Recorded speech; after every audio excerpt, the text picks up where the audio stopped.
Hey guys, Thomas the Silver Jr. here, aka Mustached. I'm here to review the movie The Grinch, the 2018 adaptation by Illumination.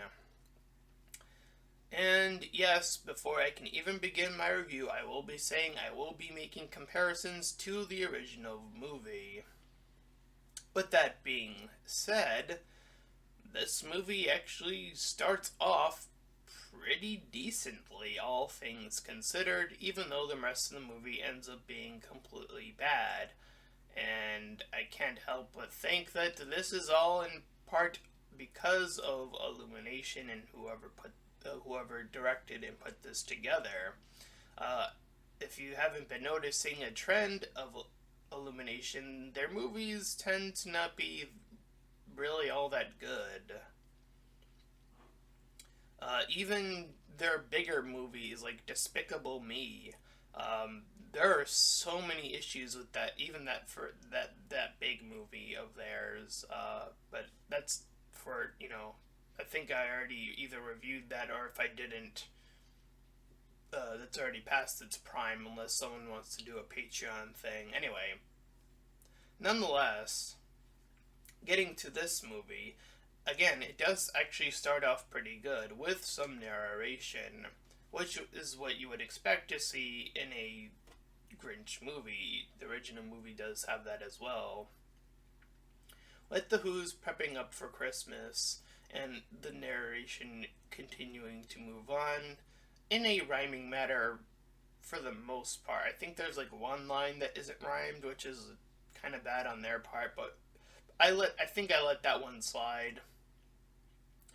As the movie pans up to the Grinch, we see for whatever reason he has some music clock that plays Christmas music for some reason, but he quickly gets rid of it.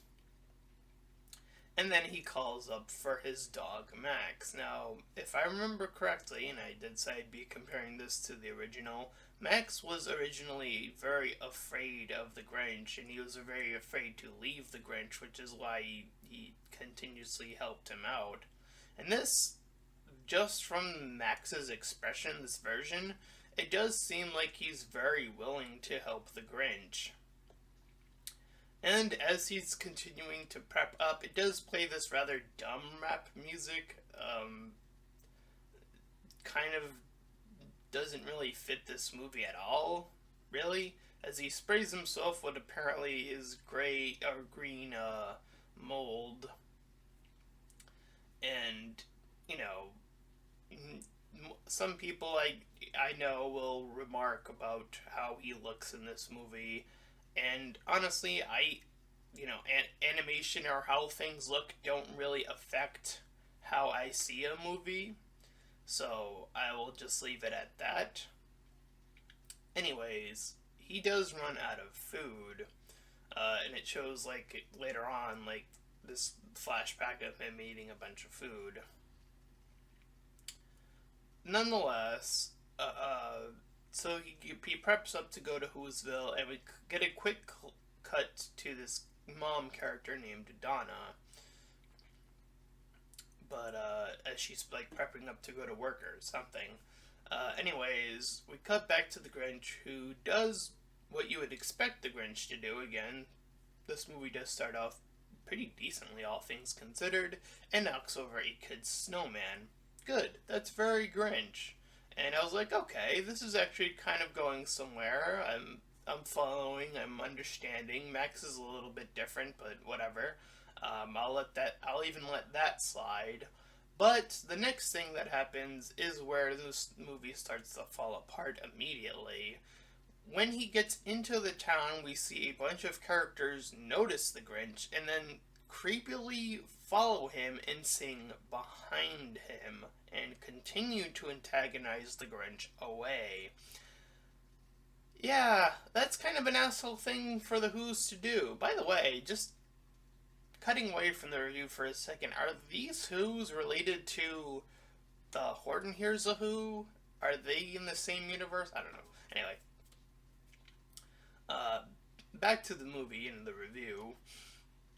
Yeah, why are these carolers such assholes? I mean, are carolers typically assholes? I wouldn't know. Where I live, we don't. I never have gotten carolers. There have never been carolers where I live, so I wouldn't know. Based off of what I've seen from movies, they typically tend to behave like this ish. But I don't know. The indication of what I've always believed carolers to be is that, yeah, they'll sing at a house, but if the lights are off, I typically would think that they would eventually just move on or something. They would never follow somebody like that. Again, I don't know. But then it goes back to the Grinch doing the Grinch things, which is messing with a bunch of shoppers, or at least one of them at the very most. And then it cuts to Donna, back to Donna, who's super busy, and then she calls up to her house Cindy Lou. Now, once again, I'll be making a comparison to the original movie. In the original movie, Cindy Lou is not a good character. In the original movie, even that, she is more so a vessel for the Grinch to become a nicer character, to see the error of his ways. And that's her entire point in the original, if I remember it correctly. If I, again, remember it correctly, she does not show up anywhere else in the movie, and if she does not play any significant role up until that point. So, I actually started to welcome the change of Cindy Lou being introduced earlier and as an actual character. However, they immediately ruin it, unfortunately. The biggest problem with Cindy Lou as a character now is that she's a one-dimensional character. Her want is that she wants to help her mother, and that's the way she sticks out throughout the entire movie up until the end.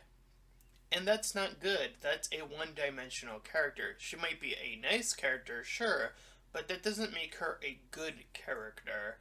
And again, there's one easy fix to, bypass this flaw, is that make Cindy Lou and her initial wish to actually ping off of what the Grinch has been saying, is that all these Who's just want these unnecessary materialistic things.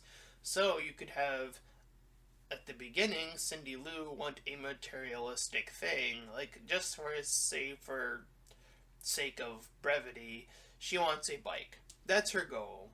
That's her starting goal. We know that. She says it very much how, or better yet, maybe even have her not say it, but we as the audience see it, and have it keep it a secret to herself. Very kid-like, oh, I want it for me. She has her friend that we get introduced to later, and she just straight out tells the audience what she wants.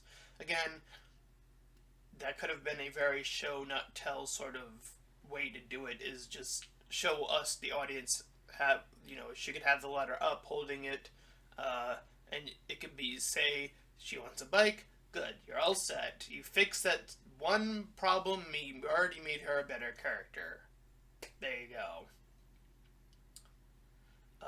So anyways, she does bump into the Grinch earlier on, and he kind of just implies that Santa isn't real to her without actually saying, well, Santa isn't real. That would, to me, be a very Grinch thing to do, is just outright say there is no such thing as Santa Claus. But he just kind of implies that he isn't real. Like, it's the sort of weird in-between character that keeps going back and forth of, oh, that's a very Grinch thing to do, and that's not such a very Grinch thing to do right after. Like, what is this character? Like, why does it keep doing that? Anyways, he kind of flees away from that scene and enters apparently the happiest Who in Whoville, who is super prepping up for Christmas, and this is where the movie fails even further. So the Grinch is trying to avoid this place, at all cost, and that's an immediate mistake. Now, here's the thing.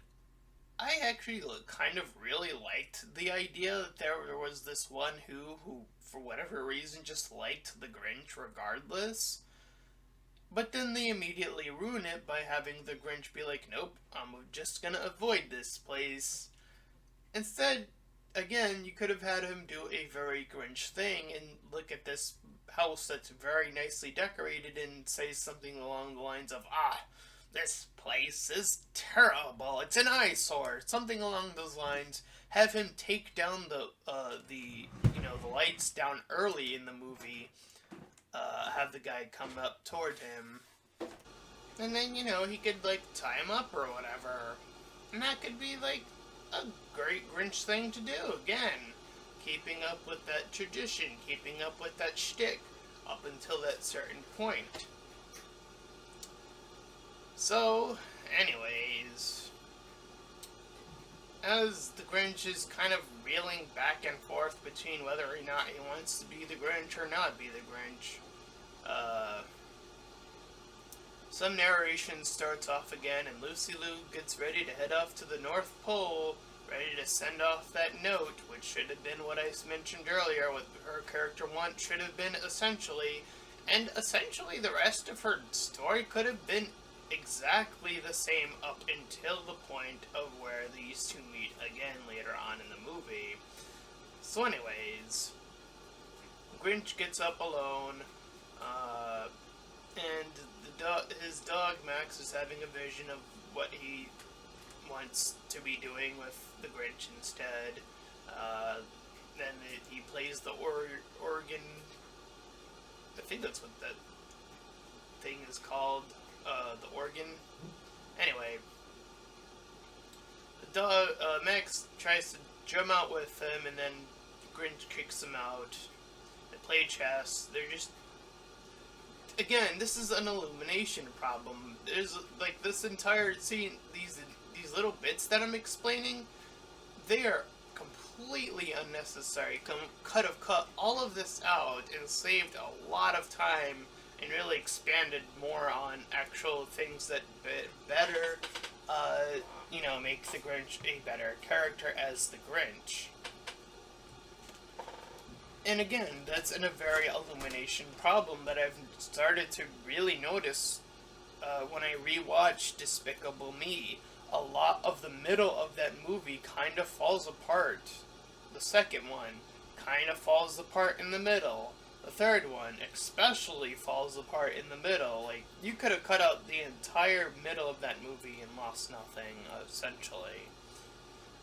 And here, we're getting essentially the same thing. Is like, now we're just sort of doing random activities, and it's just sort of unnecessary. But a giant tree finally arrives to get the plot back in order, and the Grinch obviously wants to remove it, getting back into his Grinch mode. So Lucy Liu talks to this red-haired kid. She apparently has a friend who's just like, yeah, I'll help you do your thing. And again, that's where we essentially get what she wants at that point. So anyways, the Grinch is prepping up this catapult, but ends up swinging himself instead of whatever he was trying to before. Then we get the most unnecessary thing this movie has to offer, and that's a flashback of why the Grinch hates Christmas. Apparently, he was an orphan and was left out of all the activities, and he was just left alone as a kid. Again, they try to build up this more sympathetic Grinch, and again, that's not the point of the character. We're supposed to despise the Grinch. We are, as the audience, supposed to go, he is a mean one. We are supposed to believe the lyrics of the actual song that they remake in this version. So, when they had him have this remorseful flashback of like, oh, poor him, again, that doesn't bode well for his character.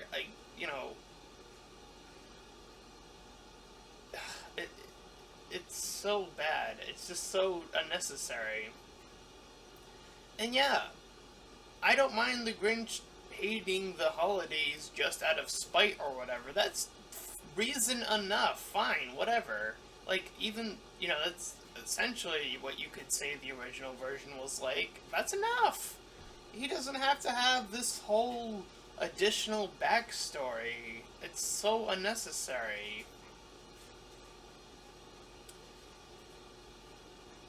And I think I know why they have this in here, is, if I remember correctly, and this might come from the live-action version, I think they did something similar. I don't remember. It's even been a long time since I've seen the live-action version. But I think that's why they did that. Because if I remember correctly, in the live-action version, they have, like, the Grinch, like, have these, like freak-out moments where he's, like, wide-eyed and looking at the camera all like, oh! But I don't think it ever explained that, and they are trying to explain that here, and I don't think, again, it's a good reason.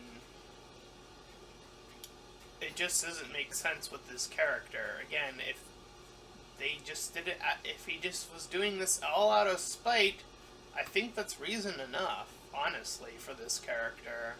As long as he has that character growth at the end of the movie, everything else could have been essentially close to the same up until that point. But yeah, it goes on with his song, and it talks about how old the Grinch is. Apparently he's 53. That's a weird thing to mention. Anyway, we cut to more dumb stuff that I think they were trying to take from the live-action movie, where he puts on some red shorts and does a booty shake. And again, they have music that, again, I just don't think fits this movie at all. Anyways, Lucy Lou's continuing her little journey with a bowling ball and her friend, and getting up to this treehouse, and while all that's going on, the Grinch is prepping up to try to call out to a reindeer. And instead, what he gets is a meme. A dead meme. A goat meme. The goat yelling meme. Yes, that does happen in this movie. Now, I don't know if this movie was in production around that time, but that is sort of the unfortunate implication of memes, is that when they are born, they usually die. Most of them tend to die really quickly. That being among one of the ones that probably died from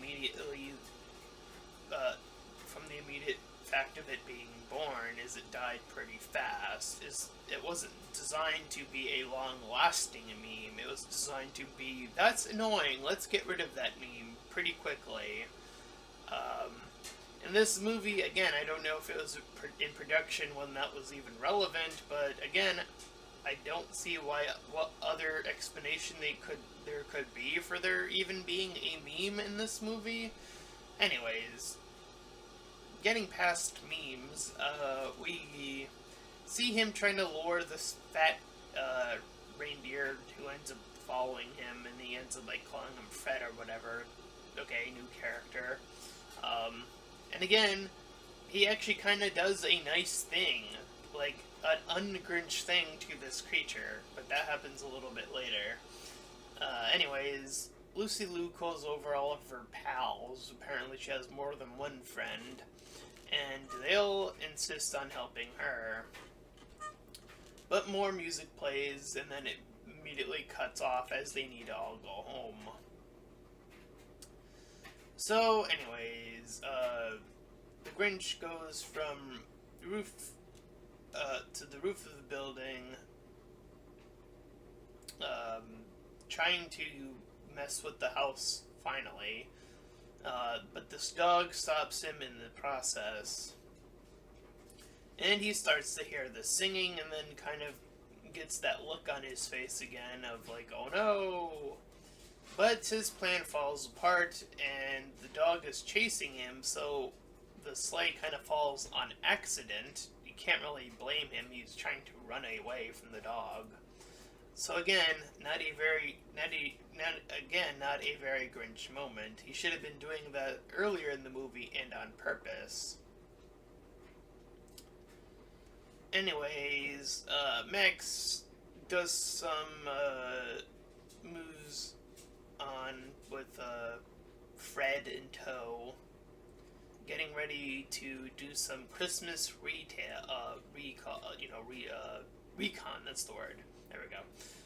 But Max gets distracted and goes out of control, and then bumps right back into the Grinch, who then proceeds to tell the two of them that the worst temptations as they're getting ready to do their Christmas heist is cookies and gifts. Those are the two worst temptations, and what do you know it? Later in the movie, he ends up himself falling for one of those two temptations. So good job, Grinch. You stooped to your own stupidity and didn't even realize it. How stupid of you. So anyways, Lucy Liu gets her main friend, I think his name was Grouper? I think that was his name, I don't know. To be Santa, to pretend to trap him, blah blah blah. Fine, whatever. So anyways, Grinch gets his sleigh moving, and while that's going on, Fred gets visited by his family. And again, as I mentioned earlier, Grinch does a pretty nice thing. He ends up letting the creature go. Again, not a very Grinch thing to do. They kind of enter this Fred character to do, like, this sort of, oh, that character returned from out of nowhere kind of scene, and I don't think that was necessary. I think they could have handled the ending better as well. But nonetheless, the Grinch is now moving into the houses. And then it cuts into a montage of him robbing all the other houses of their gear with various technologies that he somehow has obtained or either built or whatever. And eventually he does get to Lucy Liu's house, and again, as I mentioned, he sees the cookie, and he actually says, "Why the heck not?" I think that, I might be paraphrasing, but I think that's what he says, essentially. He actually grabs the cookie himself, and then gets caught. So again, his stupidity on full display. Again, I think it would have been much better if he had not gotten caught at all, because through that montage we see him get attacked by a cat. Again, I don't think that should have even happened. I think he should have actually been really good, surprisingly, at stealing Christmas, being undetected, up until he got to Lucy Liu's house, obviously. And Lucy Liu, I think, for a better moment, should have already been down there, waiting sort of near that chimney area, and then having the Grinch slip over her instead of slipping over a cookie that he himself warned the other two about. Like, the actual thing that screws over the Grinch is a thing that he didn't mention, is something he wouldn't have seen coming. That would have made a lot more sense. So anyways, she's like now explaining how she wants this thing for her mom, and again, I think up until this point it should have been that bike, and then the Grinch could have been like, "Oh, you're just like everyone else." And then when he says that, that should have been the moment of realization for her first. It's like, oh, I've kind of been sort of selfish. I actually do want this thing for my mom. Boom! I retroactively fixed Lucy Liu's character for this movie. There you go. I fixed the movie for you. Anyways, getting back to it. So anyways, yeah, blah blah blah. She explains all that stuff. She ends up hugging him, and then, the stuff remains gone because he takes it away.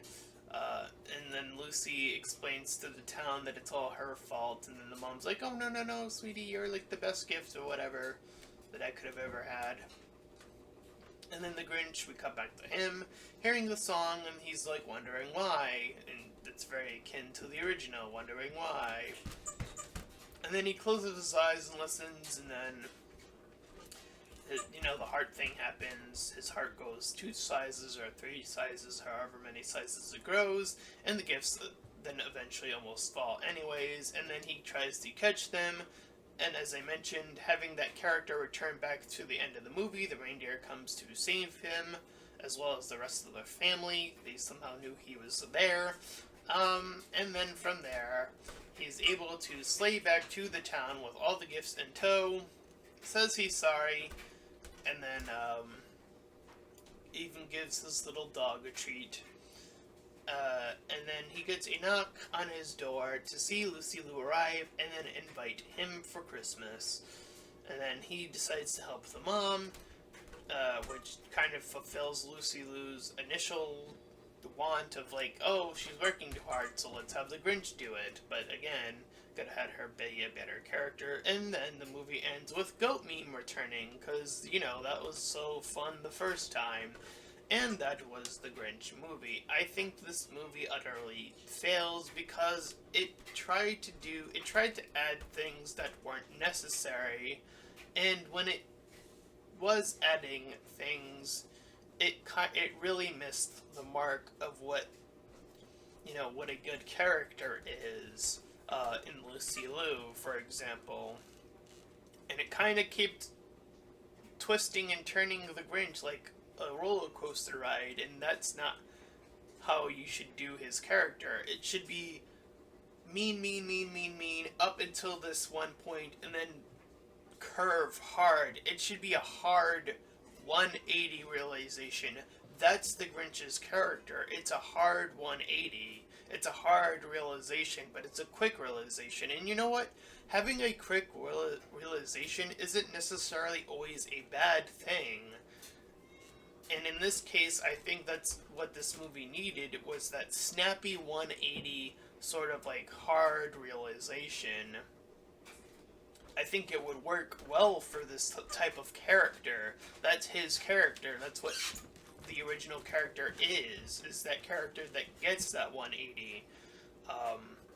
But that's not the character we get. We get more of a roller coaster type character that keeps kind of trying to do some nice things and then kind of gets back to doing the Grinchy things. And it's kind of, I kind of want to be the Grinch. I kind of want to do the right thing though at times. It's a very unorthodox, a very misplaced Grinch character. And because of these two characters that we mainly follow, that being Grinch and now the addition of Lucy Liu, we kind of have an unfortunate circumstance of these characters aren't that well defined, and because the characters aren't that well defined, or they're defined very poorly, in this case, I think is a more accurate way of putting it, then the rest of the movie falls apart because the characters we are following aren't set up properly. And because the characters aren't set up properly, we can't follow this movie from beginning to end going, okay, that was good. And, I think there was a way, again, I said all these ways that this movie could have been fixed. But as this movie is, I'm going to give it a 3 out of 10, and I think that's kind of being generous, to be honest. A 3 out of 10, even going that high for this movie, I think, again, is being kind of generous, but I do see some elements there that worked. Again, the beginning was actually pretty good, except for the songs aren't that good. They didn't fit the tone, I feel. Other than the music, again, the beginning was solid, up until the Christmas carolers, and then the movie started falling apart. So that's where I think I'd get my main 3 out of 10, and whenever the Grinch does a Grinch thing, I think that's when I get where I give that 3 out of 10. Other than that, this movie is so intensely weak. The characters just aren't well placed.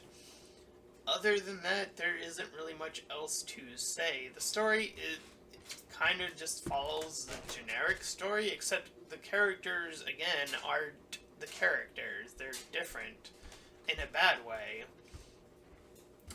So that's my review of The Grinch. And if you enjoyed this review, then please feel free to like, comment, and subscribe. Also make sure to check out that link in the description. It'll head you over to my Patreon page, and any donations are greatly appreciated. Until next time, everyone, bye-bye.